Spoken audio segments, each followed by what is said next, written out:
Nang i-anunsyo ni Lovie Poe ang kanyang engagement sa longtime boyfriend na si Monty Blencow noong ika-8 ng Agosto taong 2023, ibinunyag din ng aktres na ito ay isang lihim na itinatago. Ilang taon na ang nakalilipas, mayroong 2 kape, isang pagsikat ng araw, at isang singsing. Tahimik naming ibinahagi at ipinagdiwang ang sandaling ito kasama ang aming pamilya at mga malalapit na kaibigan, kaya't mas masaya kaming ibahagi ang matamis na #life update na ito kay ikaw, caption ni Lovie sa kanyang post. Ngayong naibahagi na nila sa publiko ang kanilang pinakabagong milestone sa relasyon, sigurado kaming gusto ng mga tao na malaman ang higit pa tungkol sa nobyo ng season star. Ipinanganak si Monty noong ika-13 ng Agosto, at ipinagdiriwang ni Lovie ang kanyang kaarawan sa kanyang Instagram sa nakalipas na ilang taon. Sa trabaho, walang nagko-comment tulad ng isang Leo, at pagdating sa pag-ibig, sila ay dalubhasa sa paghugot ng mga dakilang galaw ng pagmamahal. Nakuha ni Monty ang 2 sa paboritong artista ni Lovie, Money Heist's Enrique Arce, Harry Potter's Tom Felton, at profesional na wrestler na si Ric Flair, aka The Nature Boy, para mag-video greeting para sa kanyang girlfriend. Ipinanganak si Monty sa mga magulang na sina Richard at Nazela Blencow, at mayroon siyang 3 kapatid, sina Michael, Martin, at Phoebe. Si Monty ay isang academic scholar sa Harrow School, na itinayo noong 1572, na ginagawa itong isa sa mga pinaka-prestihiyosong akademya sa England. Ang paaralan ay sikat din sa mga royal sa buong mundo, at kasama ng Eton School, isa ito sa ilang full boarding, all-boys school sa UK. Ang 4th form room sa Harrow ay ginamit bilang silid-aralan ni Professor Flitwick sa film adaptation ng Harry Potter and the Sorcerer's Stone. Tinatawag na ngayon ng British entrepreneur ang maaraw na stateside na kanyang tahanan.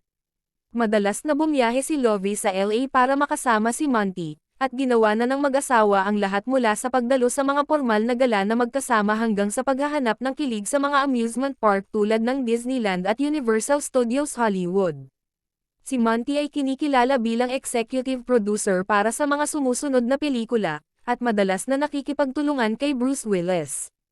Matapos makapagtapos sa King's College London na may degree sa Biomedical Science, nakakuha siya ng mga unang karangalan. Nagtapos si Monty ng master's degree sa Physiological Science sa University of California, Los Angeles. Noong 2022, nakuha niya ang kanyang PhD sa Molecular, Cellular at Integrative Physiology sa UCLA, at kasalukuyang nagtatrabaho doon bilang Assistant Project Scientist. Bahagi rin ng entertainment industry ang 2 kapatid ni Monty na sina Michael at Martin. Kinilala si Michael bilang executive producer para sa Freelancers, 2012, Fire with Fire, 2012, Empire State, 2013, at The Prince noong 2014, na ginawa rin ni Monty. Samantala, si Martin ay isa ring executive producer para sa Freelancers, 2012, Fire with Fire, 2012, at Empire State, 2013, at gumanap bilang bartender sa The Prince, 2014. Ang pinakahuling proyekto niya ay ang Fantastic Friends na pinagbibidahan ng Harry Potter stars na sina James at Oliver Phelps.